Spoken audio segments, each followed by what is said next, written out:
창세기 3장 22절에서 24절 말씀 교독하시겠습니다.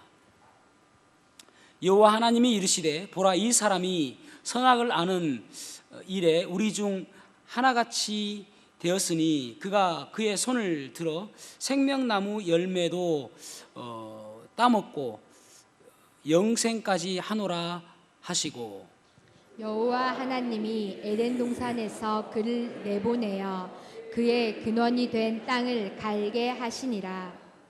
같이요. 이같이 하나님이 그 사람을 쫓아내시고 에덴 동산 동쪽의 그룹들과 두루 도는 불칼을 두어 생명나무의 길을 지키게 하시니라. 아멘. 아멘. 착석하시겠습니다. 하나님께서 처음에 이제 아담과 하와에게 선물을 주신 것이 에덴 동산입니다. 에덴 동산을 만드시고 하나님께서 선물을 아주 그 가운데 살게 하셨는데, 이 에덴이라는 단어의 뜻은 기쁨이라는 뜻입니다. 그래서 에덴 동산은 기쁨의 동산이다라고 할 수 있을 것입니다. 이 에덴 동산에서는 이 아담과 하와는 아무것도 부족하지 않는 그러한 삶을 살았습니다. 그런데 이제 사람이 범죄함으로 인해서 이제 에덴 동산에서 쫓겨나게 되었는데, 우리가 이제 이후에 천년 왕국에 가게 되지면은 이 에덴 동산과 똑같은 그러한 이제 삶을 누리게 되어집니다. 그리고 새하늘과 새 땅에 가면은 이제 우리가 천년왕국 때에 육체를 입고 들어간 사람들이 죽지 않고 살기 위해서 이제 생명나무가 있는 그런 것을 성경에서 보게 되어집니다. 하나님께서는 우리가 기뻐하는 가운데 살기를 원하십니다. 기쁨을 보기를 원하신다는 말입니다. 그래서 데살로니가전서 5장 17절과 빌립보서 4장 4절에 보면은 주 안에서 항상 기뻐하라 라고 말씀하고 있습니다. 기뻐하는데 주 안에서 기뻐해라, 그렇게 말씀하고 있습니다. 그래서 만약에 우리가 그리스도인들이 주 밖에서 기뻐하는 일을 찾는 것은 변질된 그리스도인의 모습일 수가 있습니다. 다시 말씀을 드리자면은 주 밖에서 기쁨을 찾는다는 것은 부패된 그리스도인의 모습이라고 할 수 있을 것입니다. 그래서 그리스도인들은 주 안에서 기쁨을 찾아야 됩니다. 그렇다고 우리가 세상 속에서 기쁨을 누리면 되지 않는가, 그렇게 물어보실 수가 있겠죠. 여러분, 저도 맛있는 것을 먹으면 기쁨이 있습니다. 또 저도 음악을 들으면 또 기쁨이 있습니다. 저도 운동을 꽤 좋아했습니다. 그래서 탁구도 좀 잘 쳤었고요, 축구도 잘했었고요, 자랑질처럼 보이는 당구도 200 쳤습니다. 잘 쳤죠. 숫자가 나와야 이제 탁구도 한 200 쳤다 해야 되는데 숫자가 안 나와가지고 어쨌든 운동을 참 좋아했습니다. 그래서 지는 날은 기분 나쁘고요, 당구는 특이한 것이 지는 사람이 경기료를 내야 됩니다. 전문용어로 게임비를 냈다고 그러죠. 게임비를 내야 됩니다. 얼마 되지 않아요. 한 시간에 보통 1,200원, 1,300원 내다 그랬던 것 같은데, 2시간 쳐도 2,600원 그 정도면 내지 않습니까? 그래도 엄청 기분 나쁩니다. 이기면은 기분 아주 좋습니다. 그런 기쁨도 누리지 못하려는 말인가? 이것은 세상 모든 사람들이 누릴 수 있는 기쁨이에요. 예를 들어서 자동차를 샀다든지 집을 샀다든지 이런 것들은 모든 세상 사람들이 누릴 수 있는 기쁨입니다. 그런데 하나님께서 원하시는 기쁨은 그런 기쁨이 아니라 근본적인 기쁨, 원천적인 기쁨, 그런 기쁨을 누리며 살아라, 그런 말입니다. 그래서 하나님께서 가정을 만드신 것도 그런 기쁨의 에덴 동산 같은 기쁨을 누리라, 그런 말이거든요. 오늘 이 본문의 말씀을 보면은 이제 아담과 하와가 기쁨을 잃어버리게 된 이 에덴 동산에서 쫓겨나게 된 원인과 결과가 있습니다.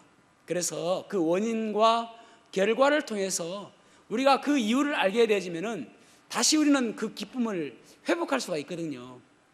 그래서 오늘 본문의 말씀을 가지고 에덴의 기쁨을 회복하라, 에덴의 기쁨을 회복하자, 에덴의 기쁨을 회복하자라는 제목으로 말씀을 나누도록 하겠습니다. 첫 번째로는 말씀 앞에 온전히 서야 함을 알 수가 있습니다. 말씀 앞에 온전히 서야 된다. 여기 아담과 하와를 하나님께서 창조하시고 그들에게 이제 모든 동산을 누리며 생육하고 번성하며 다스리며 살아라 라고 하나님께서 말씀하셨습니다. 그런데 어느 날 이 하와에게 사단이 뱀의 모습을 가장해서 왔습니다. 그리고 그에게 물어보기를, 이 동산의 모든 그 열매를 하나님께서 먹지 말라고 하시더냐라고 물어봅니다. 그러니까 여기 3장 2절에서 3절을 보시면은 여자가 뱀에게 말하되 동산나무의 열매를 우리가 먹을 수 있으나 동산 중앙에 있는 나무의 열매는 하나님의 말씀에 너희는 먹지도 말고 만지지도 말라 너희가 죽을까 하노라 하셨느니라. 아멘. 여기 보면은 하나님께서는 동산의 모든 나무의 열매는 먹되 동산 중앙의 열매는 먹지 마라라고 말씀하고 있거든요. 자, 창세기 2장 16절에서 17절 말씀도 보겠습니다. 16절에서 17절. 여호와 하나님이 그 사람에게 명하여 이르시되 동산 각종 나무의 열매는 네가 임의로 먹되 선악을 알게 하는 나무의 열매는 먹지 말라. 내가 먹는 날에는 반드시 죽으리라 하시니라. 아멘. 여기 보면은 하나님께서는 모든 나무의 열매는 먹을 수 있다. 그러나 동산 중앙에 있는 나무의 열매, 선악을 알게 하는 그 나무의 열매는 먹지 마라. 그렇게 말씀하고 있습니다. 만약에 그 나무의 열매를 먹으면은 surely die, 반드시 죽을 것이다 라고 이야기해요. 그런데 maybe, 아마 죽을까, 그런 마음으로 지금 말을 바꿔서 하와는 이야기하고 있는 것입니다.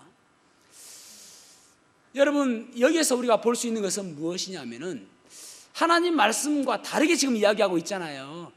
하나님께서는 이 말씀을 너무나도 중요하게 이야기했을 것입니다. 왜냐하면은 사람들은 그렇게 이야기해요. 하나님이 사람에게 좀 베푸셨으면은 그냥 뭐 다 먹게 하시지, 또 하필이면 왜 중간에 그 나무 하나를 만들어 두셔가지고 테스트 하시고 또 규율을 만들어 놓으셨는가, 그렇게 이야기하는 사람들이 있습니다. 그런데 여러분, 그 나무를 볼 때마다 아담과 하와는 하나님은 창조주시고 나는 피조물이다, 그 사실을 날마다 생각하며 그 나무를 보는 거예요.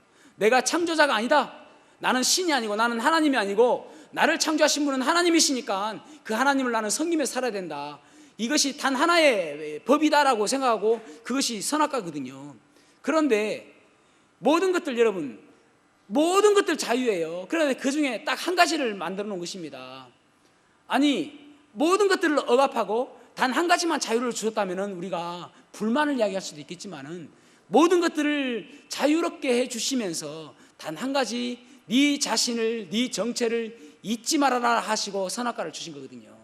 그런데 그것을 이 사람 아담과 하와는 하나님의 말씀을 가볍게 여긴 것입니다. 가볍게. 정말 중요한 이야기 아닙니까? 그것은 너무나도 중요한 이야기니까 새겨 듣고 새겨 들어야 되는 이야기인데 정말 두려운 마음으로 드려야 되는데 너무 가볍게 여겼다는 것입니다. 그러므로 인해서 죄가 세상에 들어오고 비교의식, 열등의식이 생겼으며 그의 아내를 처음 보았을 때의 아담의 감탄사는 무엇이었습니까? 내 뼈 중에 뼈요, 살 중에 살이다, 나의 한 부분인데 너무나도 귀하고 아름답다라는 말이잖아요. 그런데 이제는 원망의 대상으로 바뀌어 버렸습니다. 그것이 하나님 말씀을 가볍게 여겼기 때문입니다. 여러분, 하나님 말씀을 우리는 두려운 마음으로 창조주 하나님, 전능하신 하나님 말씀으로 받아들여야 됩니다. 그래서 하나님 말씀 들을 때마다 하나님, 제가 어떻게 살기를 원하십니까? 그렇게 물어봐야 됩니다. 어떤 사람들은 하나님 말씀을 마치 부적처럼 생각하는 사람들이 있습니다. 그래서 어떤 사람들은 성경을 아주 부적처럼 생각하는 사람도 있어요. 성경은 기록된 하나님의 말씀이 살았고 운동력이 있는 것이고 차후에 날선 어떤 것보다도 예리한 말씀이지 문자가 중요한 게 아니에요.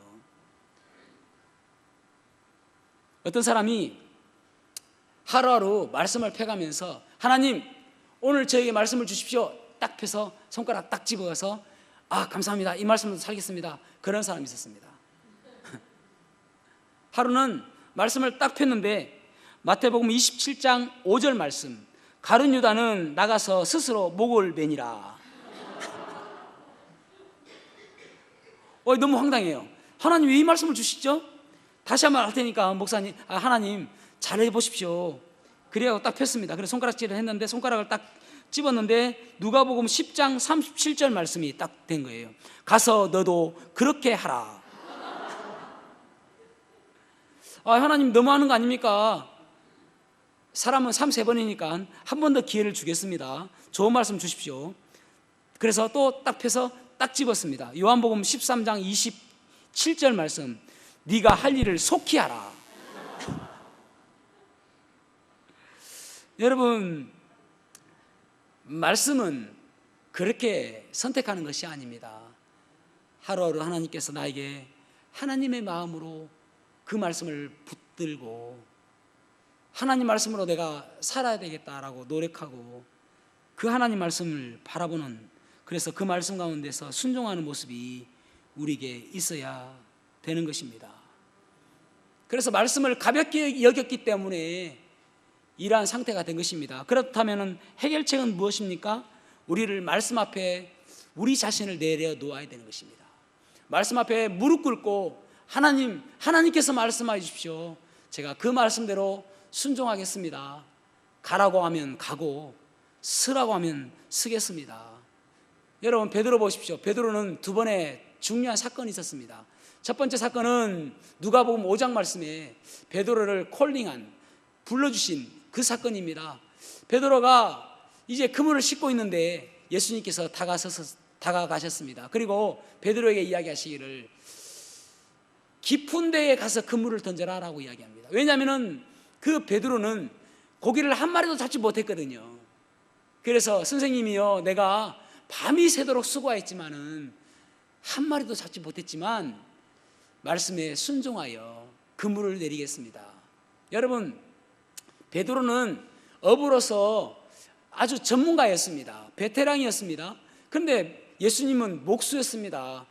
아니, 당신이 무엇인데 나한테 그렇게 이야기합니까? 내가 밤새도록 했는데 고기를 못 잡았는데 나는 전문가입니다 라고 순종하지 않을 수도 있었음에도 불구하고 베드로는 그 말씀에 즉각 순종해서 그물을 내리니까 그물이 찢어질 정도로 고기를 잡았습니다. 그래서 그분이 메시아이고 그리스도인임을 깨닫게 되어집니다. 그래서 죄인이니까 주님 떠나십시오, 저를 떠나십시오 라고 이야기합니다. 그때 예수님께서 나를 쫓으라라고 이야기합니다. 이제는 네가 사람을 낚는 어부가 되게 하겠다라고 그에게 이야기하십니다. 그리고 예수님께서 이제 십자가에 달려 돌아가셨을 때에 많은 제자들이 우리가 믿었던 그 선생님이, 그 주님이 돌아가셨다. 그래서 자기들의 직업으로 다시 돌아가 버렸습니다. 베드로도 어부였던지라 다시 고기를 잡으러 갔던 것이죠. 그런데 예수님께서는 십자가에 달려 돌아가셨다가 3일 만에 부활하셨습니다. 그리고 베드로를 다시 찾아가셨어요. 그것이 요한복음 21장에 나옵니다. 그곳에 가서 베드로에게 말씀하시기를 배 오른편에 그물을 던져라 라고 이야기했습니다.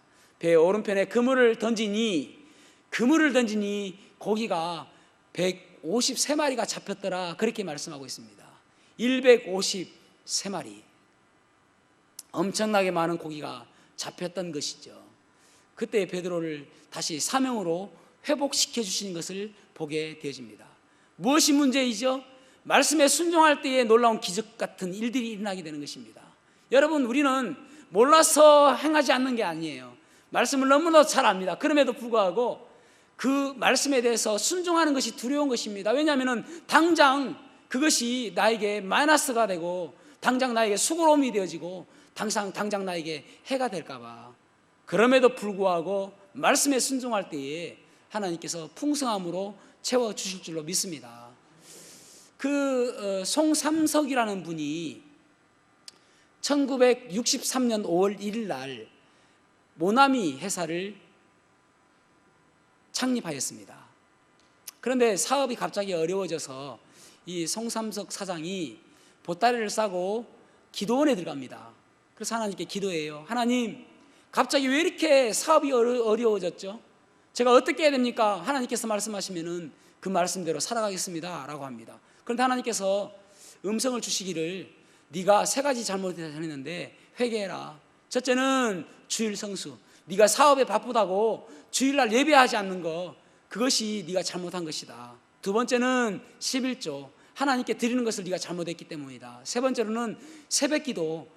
하나님께서 기도하지 않는 것은 죄라고 이야기했는데 기도하지 않은 것이 네 죄다.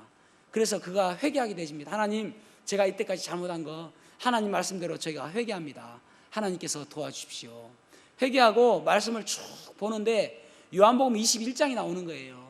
그래서 거기에서 영감을 얻고 하나님 제가 이제 앞으로는 하나님 말씀대로 살겠습니다. 하나님께서 축복해 주십시오. 그래서 제가 이 볼펜을 하나 이제 출시할 텐데, 이 볼펜이 그 당시에 세계 인구가 50억이었습니다. 50억. 지금은 77억 정도 되죠. 50억 자루가 팔릴 수 있도록 도와주십시오. 기도하게 된 것입니다. 그런데 여러분, 지금 우리가 진짜 촌스럽잖아요, 볼펜. 근데 50억 자루가 넘게 팔렸다니까요. 지금으로부터 벌써 모나미 회사가 60년이 되었지 않습니까? 그럼에도 불구하고 아직까지도 모나미 회사가 탄탄하게 하나님께서 얼마나 축복을 해주신지 몰라요. 그 이유가 무엇입니까? 하나님 말씀에 순종하였기 때문에. 그래서 여러분, 요한복음 14장 21절에 보면은 나의 계명을 가지고 지키는 자라야 나를 사랑하는 자니, 다시 한번요, 나의 계명을 가지고 지키는 자라야 나를 사랑하는 자니, 나를 사랑하는 자는 내 아버지께 사랑을 받을 것이요 나도 그를 사랑하여 그에게 나를 나타내리라, 그렇게 말씀하셨습니다. 나의 계명을 가지고 지키는 자라야. 여러분, 말씀대로 한번 살아가 보십시오. 내가 말씀대로 살겠다고 결단해 보십시오. 하나님, 제가 무슨 일이 있어도 하나님 말씀대로 살겠습니다. 그렇게 결단해 보십시오. 그러면 하나님께서 여러분들의 삶을 축복해 주실 줄로 믿습니다. 두 번째로는 하나님 보좌 앞으로 우리가 나와야 된다는 사실입니다. 하나님 보좌 앞으로, 하나님 앞에 나아가야 된다. 하나님 앞에 나아가야 된다. 기쁨을 빼앗긴 결과가 무엇인가? 에덴 동산을 빼앗긴 결과가 무엇인가? 에덴 동산에서 추방된 것입니다. 자, 24절 말씀을 같이 한번 읽어보겠습니다. 24절 시작. 이같이 하나님이 그 사람을 쫓아내시고 에덴 동산 동쪽의 그룹들과 두루 도는 불 칼을 두어 생명나무의 길을 지키게 하시니라. 아멘. 자, 이제 하나님과 단절되었습니다. 왜냐하면 하나님께서는 죄와 함께 있을 수 없기 때문에 그렇습니다. 그리고 그들이 아까 말씀드린 것처럼 생명나무의 과실을 먹게 되지면은 계속적으로 살 수 있기 때문에 그렇습니다. 하나님께서 반드시 죽으리라고 하셨죠. 이 죽음이라는 것을 성경에서는 3가지로 이야기합니다. 첫 번째로는 육체적 죽음. 육체적 죽음은 영혼과 육체가 분리되는 것. 그래서 죽음은 분리를 의미합니다. 분리. 그래서 영혼과 육체가 분리되는 것을 첫 번째 육체적 죽음이라고 한다. 그 다음에는 영적인 죽음. 영적인 죽음은 하나님과 사람이 죄로 인해서 분리되는 것. 그래서 에베소서 2장 1절에 보면은 죄와 허물로 죽었던 우리라고 이야기합니다. 어디인지 우리가 죽었습니까? 우리가 하나님께로부터 분리됐기 때문에 죽었다라고 이야기합니다. 그 다음에 영원한 죽음은 우리가 죽어서 구원받지 않은 사람들이 지옥에 가는 것, 그것을 영원한 하나님과의 분리, 이것을 영원한 죽음이라고 이야기합니다. 그러니까 하나님께서 그렇게 말씀하셨죠. 이 선악과를 먹으면은 반드시 죽으리라. 이 말씀은 안 죽었네요가 아니라 하나님과 분리된 것, 그래서 영적으로 물리적으로 분리됨으로 인해서 하나님의 이 말씀이 성취가 된 것입니다. 영적으로 죽게 된 것이죠. 그래서 이 사람들은 이제 아담과 하와는 하나님께로부터 분리됨으로써 죽게 되었는데, 그 가운데 여러분 보십시오.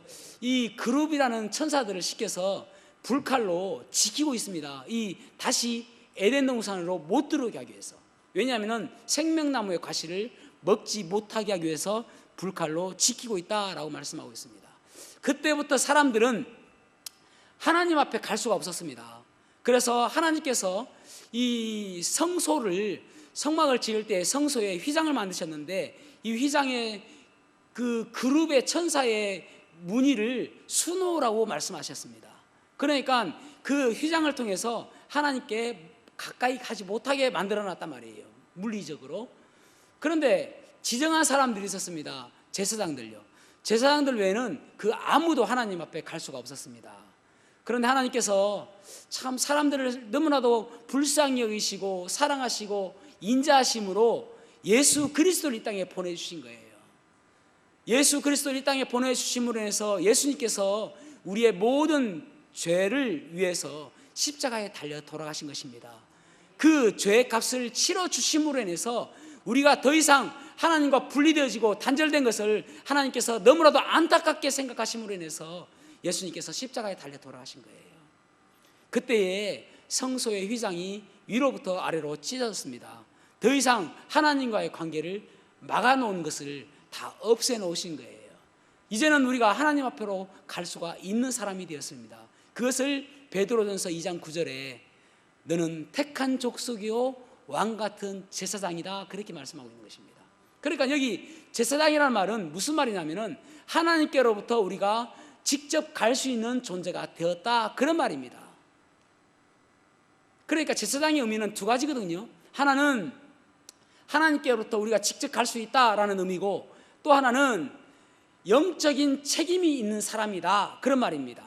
그러니까 여러분, 교회에서의 영적인 책임은 1차적으로는 저에게 있죠. 그래서 제가 교회에서는 제사장이라고 할 수 있습니다. 여러분들은 여러분 가정에서 영적인 책임을 져야 됩니다. 여러분 자녀들을 책임을 져야 됩니다. 그래서 여러분들은 여러분 가정에서 영적인 제사장입니다. 또 여러분 직장에서, 또 학교에서, 여러분 주위 사람들에게서 여러분들은 영적인 제사장입니다. 그래서 여러분들은 그 영적인 책임이 우리에게 있는 것입니다. 에스겔 22장 30절에 보면은 무너진 성벽을 붙잡고 하나님 이 성벽을 무너뜨리지 마십시오라고 기도하는 의인 한 사람만 있으면 내가 예루살렘 성을 무너뜨리지 않겠다라고 말씀하시잖아요. 예레미야 15장에 보면은 진리를 찾는 한 사람이 있으면 내가 예루살렘 성을 무너뜨리지 않겠다라고 하시잖아요. 여러분 가정을 지키는 여러분 한 사람이 돼야 됩니다. 이 나라를 지키는, 여러분 이 나라의 무너진 성벽을 붙잡고 하나님 이 나라를 도와주시고 살려주시라고 지키는 한 사람이 돼야 된다니까요. 그럴 때 하나님께서 이 나라를 무너뜨리지 않으시고 지켜주시는 것입니다. 그 하나님께로 직접 갈 수 있는 그런 자격을 우리에게 주셨어요. 얼마나 감사합니까? 그전에 가고 싶어도 못 갔는데. 에델 워터스라는 분이 계시는데, 이분이 폭풍의 날씨라는 노래를 함으로 인해서 세계적인 가수가 되었습니다.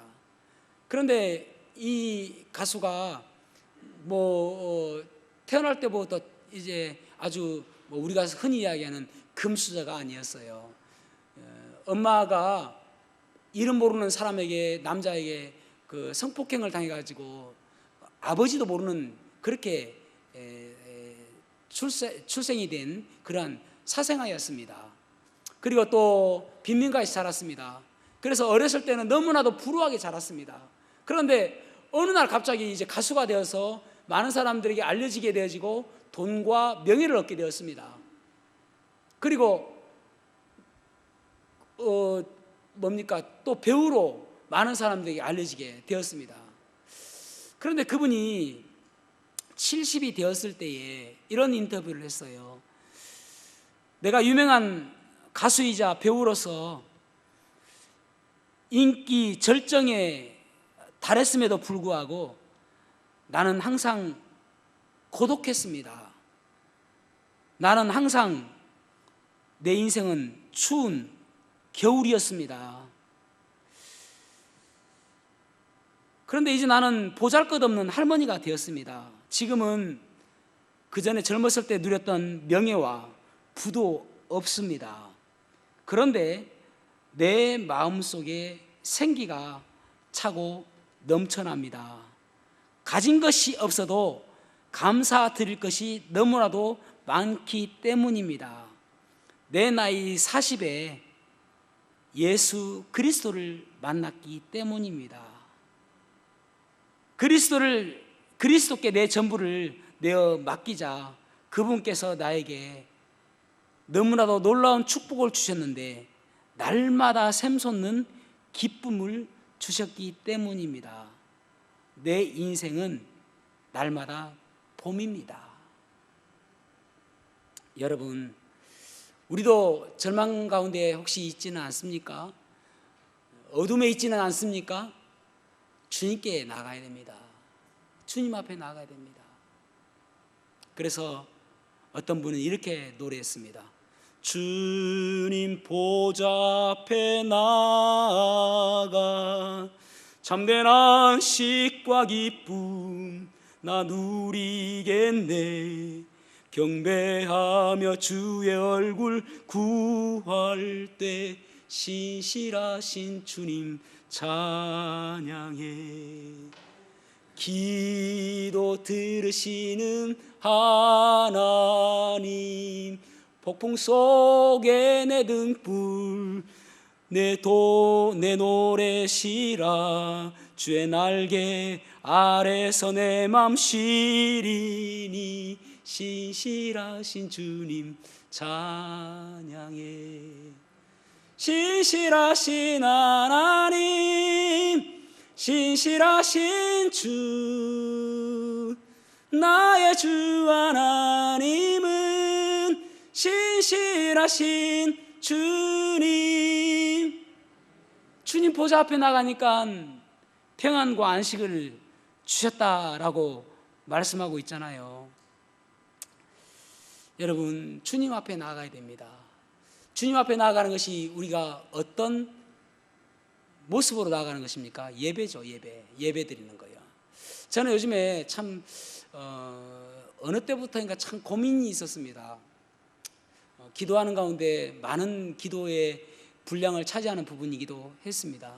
그것이 무엇인가 하면은 참 우리가 이제 다른 사람들에게도 전도도 하고 또 다른 사람들도 믿게 하는 것이 우리가 참 우리의 그 사명이지 않습니까? 그런데 정작 우리 성도들의 가정이 마치 하나님께서 에덴의 기쁨을 주셨는데 이 에덴의 기쁨을 누리지 못하고 너무나도 힘겹게 너무나도 어렵게 살아가는 것을 보면서 너무나도 안타까운 거예요.